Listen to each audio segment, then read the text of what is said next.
Galera, eu sou o Jamison, certo? Sou o professor que vai lecionar a disciplina de revisão de física.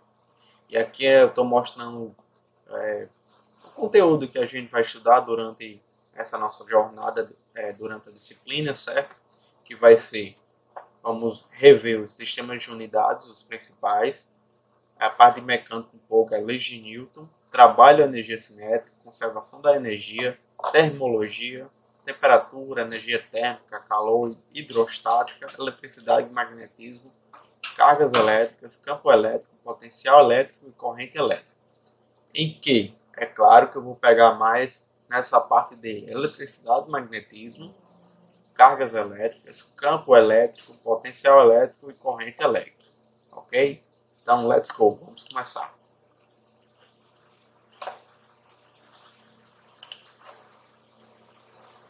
Vamos lá, falando um pouco sobre sistemas e unidades, né? As grandezas, padrões e unidades.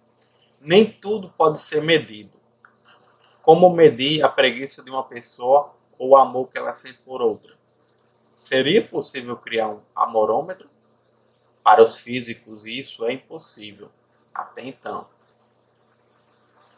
Seria Isso é impossível. Preguiça e amor não são grandezas físicas. Não dá para dizer que alguém tem 300 de preguiça e 689,5 de amor. Esses números não significam nada porque não existe um padrão para essas grandezas. Grandeza física é alguma coisa que pode ser medido, isto é, que pode ser representada por um número e uma unidade. Veja alguns exemplos. A distância da bola à barreira deve ser de 10 jardas ou 9,15 metros. A bola deve ter 400 gramas ou 500 gramas.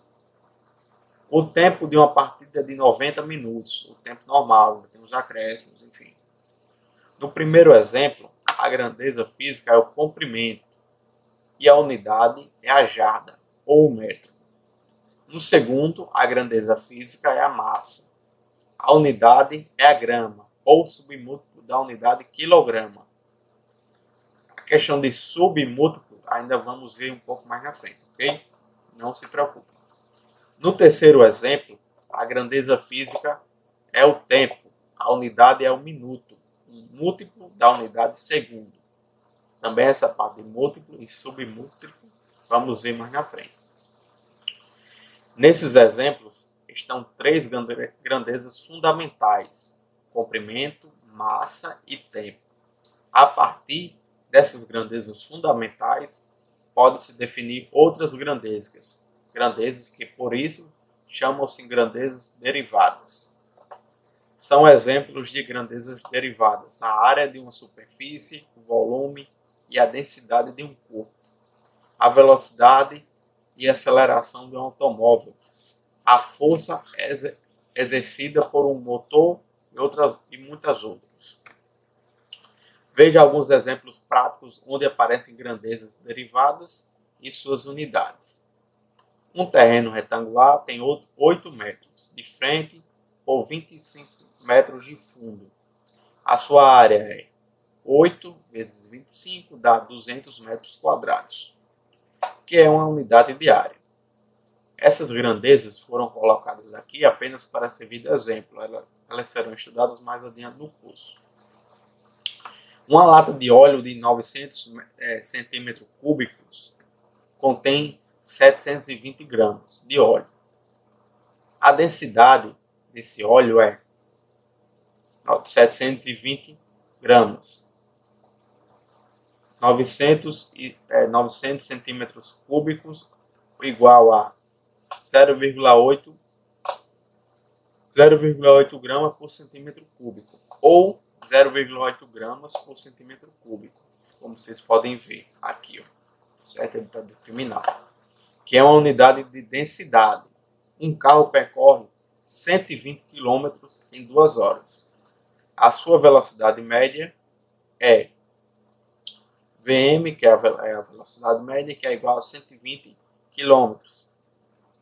2 horas é igual a 60 km por hora.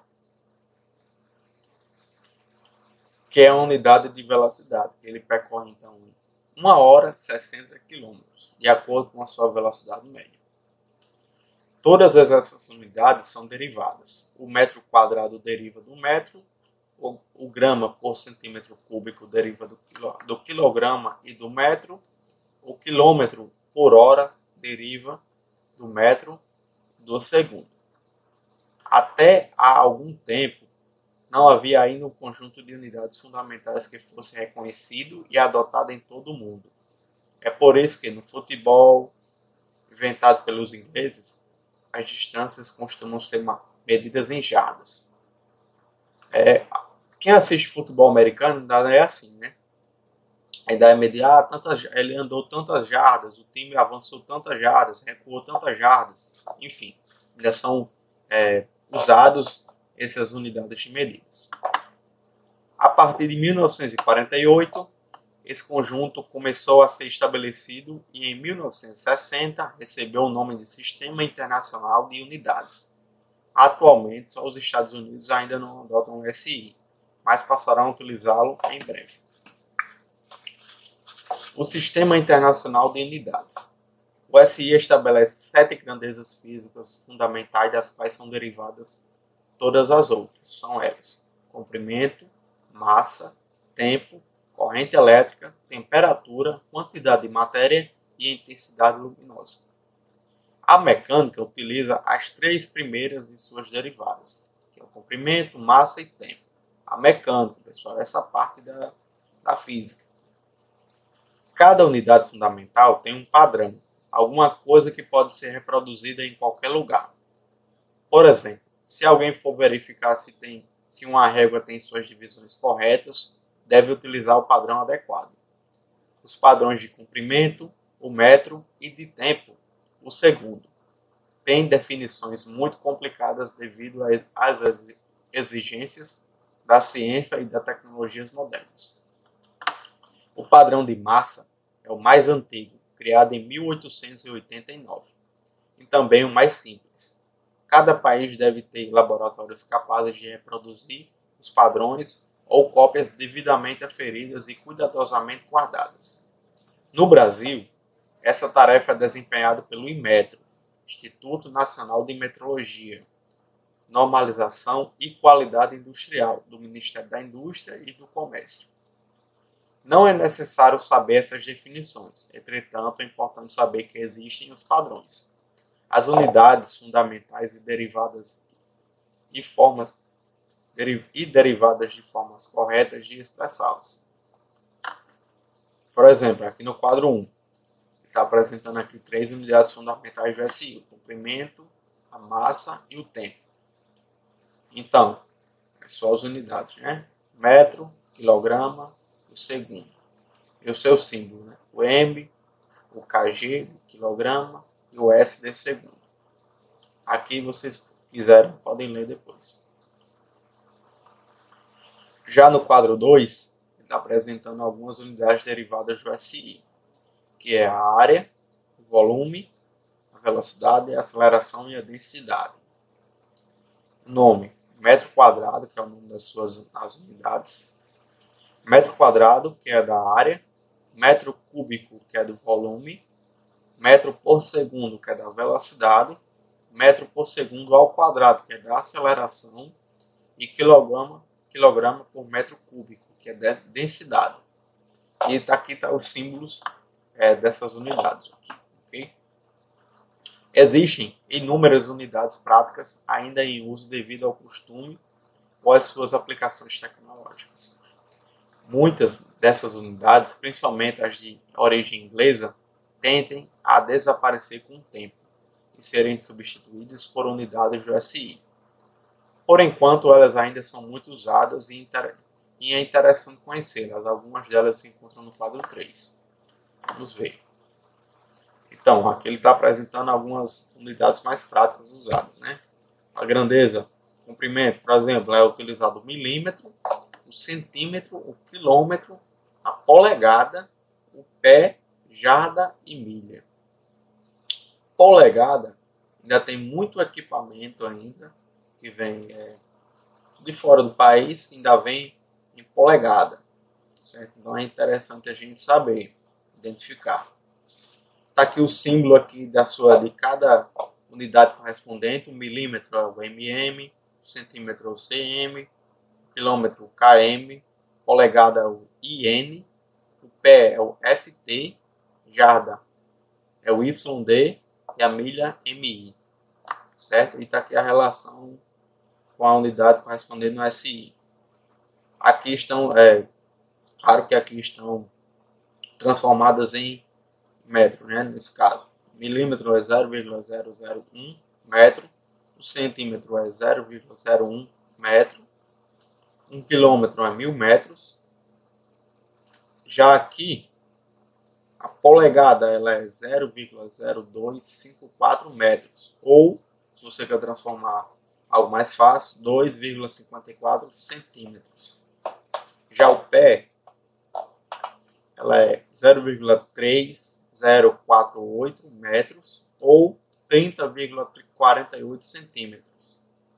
A jarda, em metros, é 0,9144 metros, ou 91,44 centímetros. A milha, aproximadamente, é 1.609 metros, ou 1,609 quilômetros. Aí agora a gente vai para massa. Massa também grama, tonelada, quilate, libra e arroba, certo? Arroba é principalmente quem está no mercado de gado ainda, assim, de mercadoria de animais, enfim, que vende, que compra animais, ele compra, esse carneiro, esse boi é tantos arroba, esse carneiro é tantos arroba, enfim, é muito utilizado ainda, principalmente no comércio, né? Então, grama. Está aqui o seu correspondente, aqui em quilograma. Aqui vocês podem ver aproximadamente, isso aqui é um arroba, né? Tem muita gente que acha 15 quilos, aproximadamente é 15 quilos. Ok? O tempo, minuto, hora, dia. Está aqui os seus correspondentes, 60 minutos ou 3.600 segundos. 24 horas corresponde a 86.400 segundos. A área, hectare ainda é muito usado ainda, principalmente quando você vai demarcar sua terra. Por exemplo, o agricultor X, ele tem tantos hectares. Aquela empresa tal tem tantos hectares plantados. Enfim, ainda é muito usado a área, principalmente áreas grandes, né?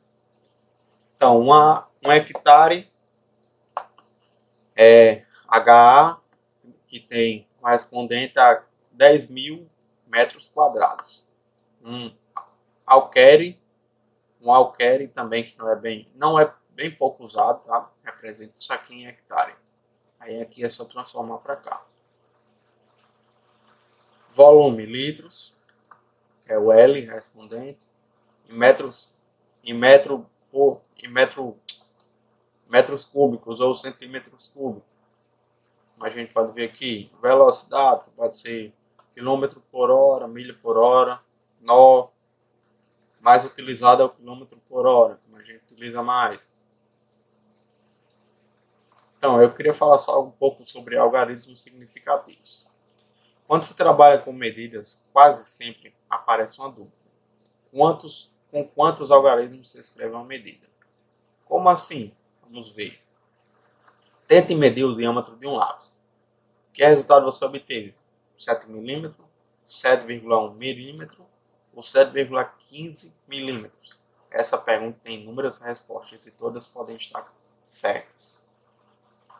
Então, o que eu queria falar aqui sobre a questão aí dos algarismos significativos é que quando a gente estiver fazendo, por exemplo, nossas atividades, eu vou falar para vocês, pessoal, vamos utilizar até tantas casas depois das vírgulas. Por exemplo, deu um número lá que deu 1,1, 2, 3, 4, 5. Não, pessoal, então vai até tantas casas depois da vírgula. Por exemplo, o número deu 7,1, 2, 3 e 4. Professor, quantas casas depois da vírgula? Aí eu vou dizer, ah, Joãozinho, vai ser então 2 casas depois da vírgula.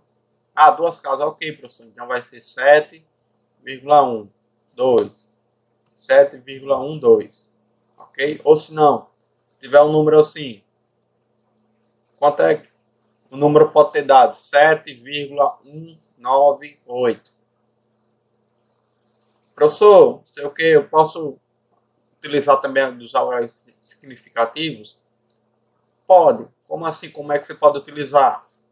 Arredondando. Se o número dá 1, 9, 8, eu posso, professor, pode arredondar? Pode. Pode sim. Porque está bem perto do 2, que é o subsequente do 1, né? Então, vem o 1, depois vem o 2. Então, está bem perto do 2, você pode arredondar nesse caso. Ok? Qualquer dúvida, pessoal, vamos marcar a aula aí para a gente tirar a dúvida e fazer exercícios, ok? Então, vamos para frente. Aqui também, eu falei que a gente acabou de ver os sistemas de unidades e vamos fazer exercícios sobre também, tá? E vou deixar um exercício para tirar dúvida na semana, na quinta-feira, provavelmente. Agora nós vamos falar um pouco sobre as leis de Newton.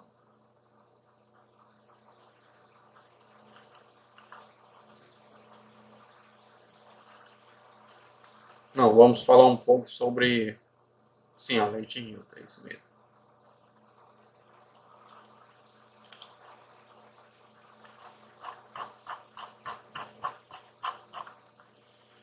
Bom, aqui são notas de aula, tá? Que eu já fiz, certo? Quem é desse livro aqui, ele é muito bom, tá? Ele é muito bom. Ele é utilizado em vários cursos, cursos de faculdade, enfim. Então, vamos falar um pouco sobre a mecânica, também chamada a mecânica clássica, também chamada de mecânica newtoniana. Primeira lei de Newton. Referenciais iniciais, vamos falar, a massa. Também da segunda lei de Newton. Que é a segunda lei de Newton, seus componentes, o diagrama do corpo livre. Vou falar um pouco também. Vamos com calma, vamos devagarzinho. Se tiver dúvida, professor, aí a gente marca uma aula, vamos marcar uma aula essa semana ainda para tirar dúvidas e fazer exercício. Vamos falar sobre algumas forças especiais. Vamos lá. Mecânica newtoniana. Vimos que a física envolve o estudo dos movimentos dos objetos, como as acelerações, que são variações de velocidade.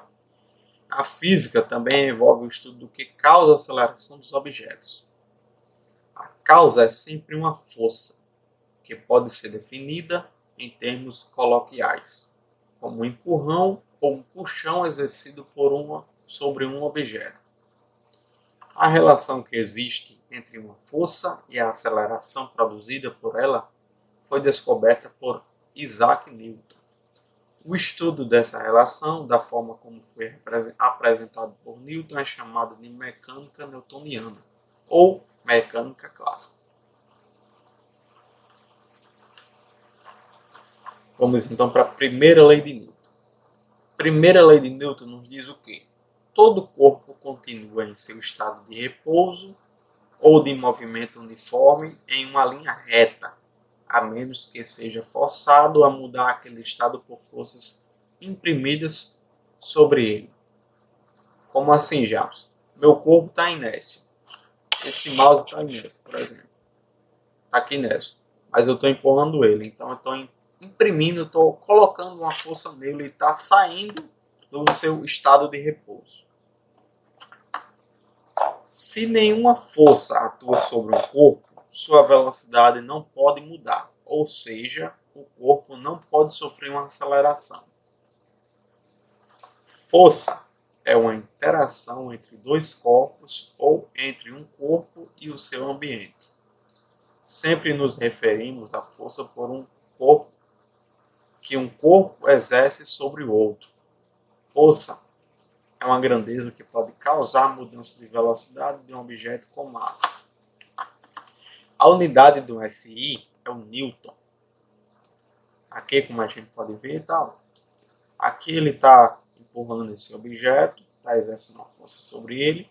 E aqui ele laçou aqui esse objeto e está puxando. Também está exercendo uma força sobre o objeto para ter uma determinada aceleração.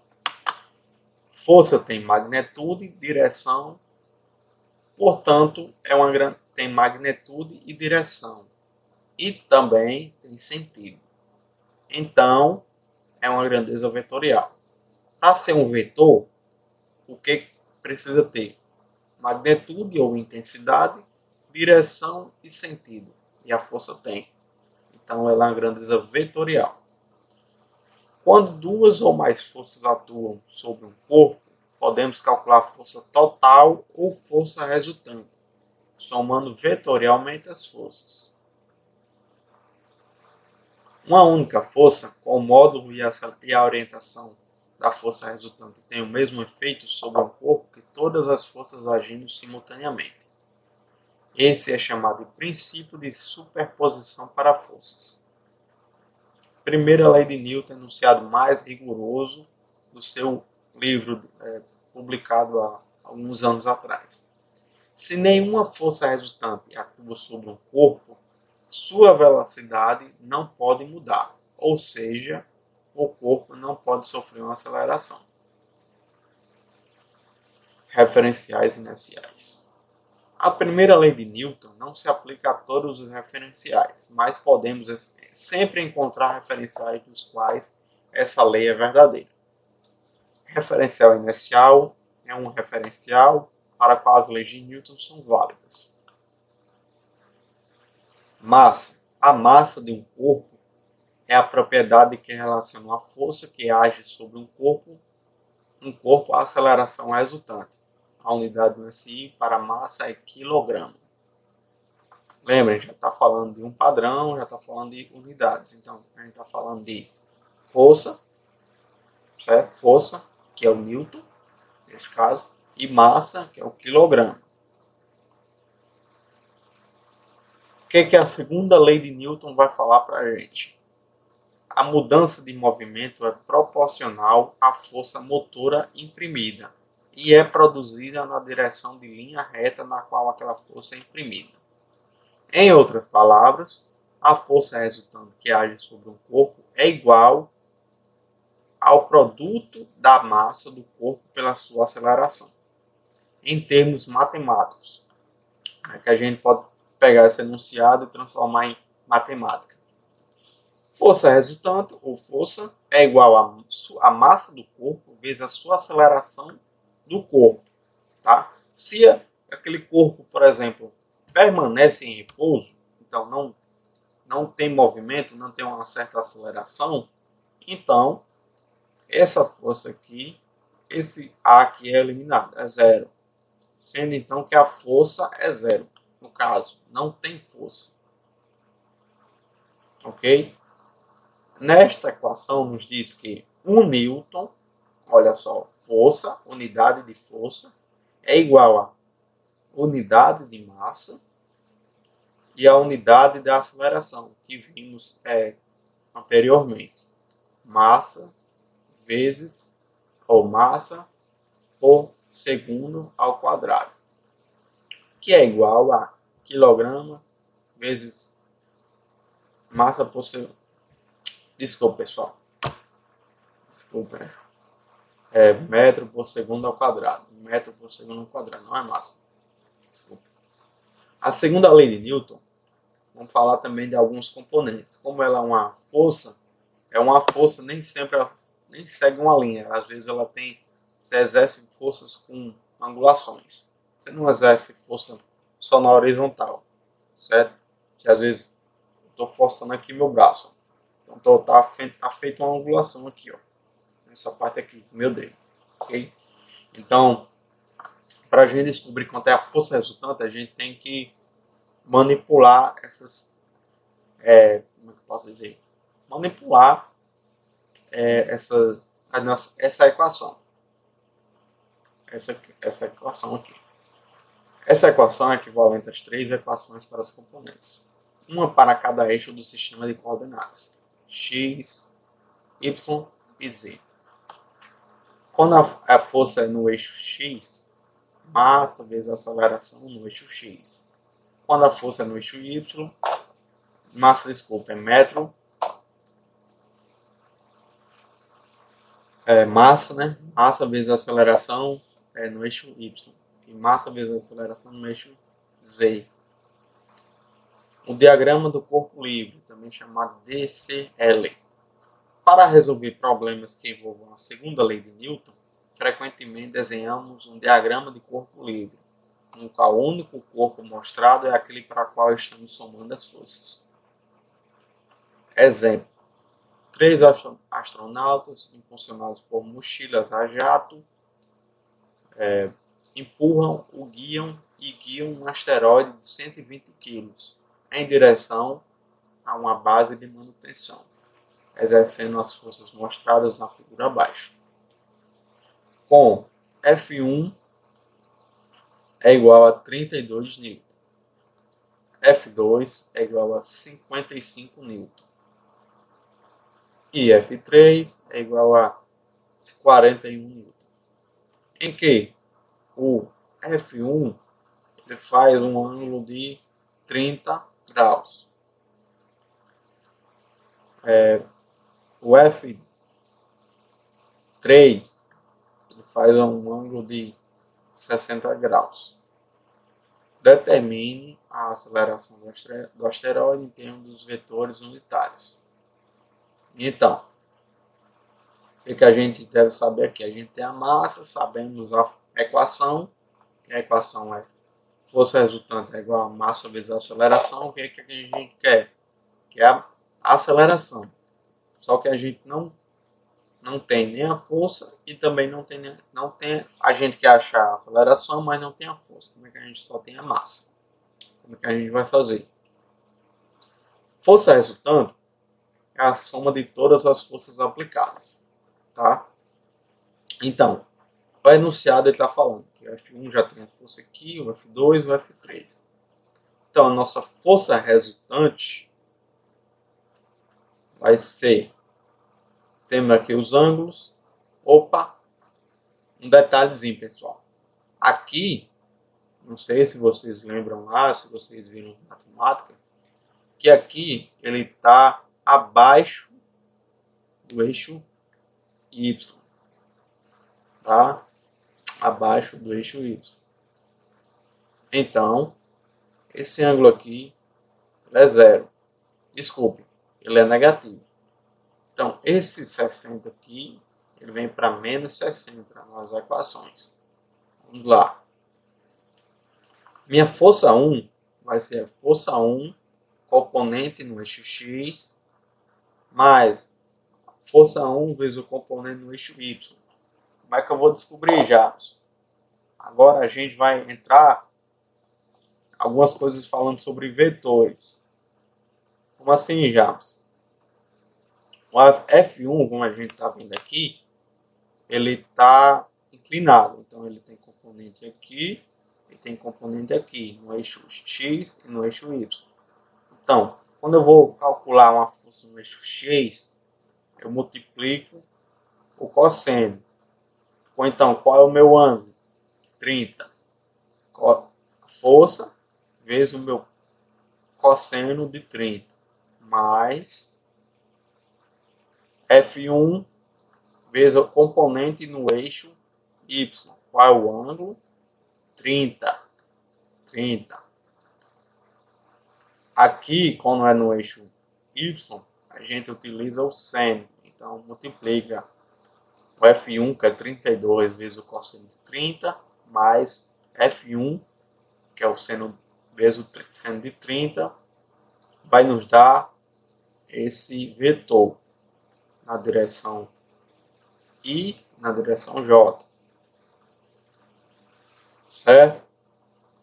Aqui o meu vetor em F1. Isso aqui é a minha força em F1, em termos vetoriais. Aqui é a minha força em termos vetoriais, F2.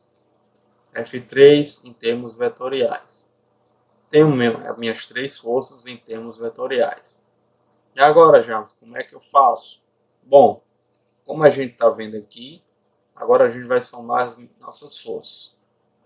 Esse aqui está no I, está na direção I. Esse na direção I e esse na direção I. Então, como é que a gente faz? Soma esse, com esse. Que vai dar 103,2 Newton. I na direção I. Menos, a gente vai pegar as forças que tem um componente na componente J. Soma, então vai pegar o meu 16 menos 35,5, que vai dar 19,5. Achei a minha força resultante em termos vetoriais. Então, pega a minha equação lá no início, que vai ser a força resultante é igual a m vezes a, só que o m, a massa, temos. Achamos a força resultante, que agora devemos achar a aceleração. A aceleração também, veja bem, a aceleração também é um vetor. Ele tem direção, sentido e módulo ou intensidade. Então vamos expressar minha aceleração em termos vetoriais. Minha força, em termos vetoriais, dividido pela minha massa. Isso aqui vai nos dar metro por segundo ao quadrado, metro por segundo ao quadrado, na componente I e na componente J. Ok? Isso aqui, se vocês tiverem mais dúvidas futuramente, a gente pode fazer uma atividade também essa semana mesmo. Ok? Espero ter falado um pouco melhor. Se vocês não entenderam, é só falar, ok? Também. Então vamos lá. Eu vou agora falar um pouco sobre a terceira lei de Newton. A terceira lei de Newton, quando dois corpos interagem, as forças que cada corpo exerce sobre o outro são sempre iguais em módulo, têm sentidos opostos. É a famosa lei da ação e reação. Você produz uma ação de igual força, uma reação. Então, se eu estou imprimindo uma ação aqui nessa mão, eu vou imprimir a ação também de igual reação e eles vão ficar em equilíbrio de forças. Okay? Isso é o que quer dizer a terceira lei de Newton. Podemos chamar as forças entre dois corpos que interagem de par de forças da terceira lei. Aqui ele deu um exemplozinho, tá? Chamou o livro aqui de L e a caixa aqui de C. Então, a força que o livro exerce na caixa é igual ao que a caixa exerce no livro. De mesma intensidade, só que de sentido diferente. Por isso que o sinalzinho de menos vem para cá. As forças são representadas assim. Aqui é outro exemplo bem legalzinho. Que está aqui uma abóbora no espaço, tá? E aqui está aqui a Terra. Então a abóbora ela vai exercer uma força sobre a Terra e a Terra vai exercer a força sobre a abóbora, de igual intensidade, só que de sentido diferentes. Beleza? Então, nessa questão de ângulo, para quem tiver dúvida, posso também tirar dúvida em relação à questão de ângulo, enfim. Esses exemplos aqui a gente vai estar fazendo na próxima aula, beleza? Eu vou marcar a aula ainda essa semana e a gente vai tirando essas dúvidas, ok? Então, bons estudos e qualquer dúvida, estamos à disposição. Valeu, pessoal. Até a próxima.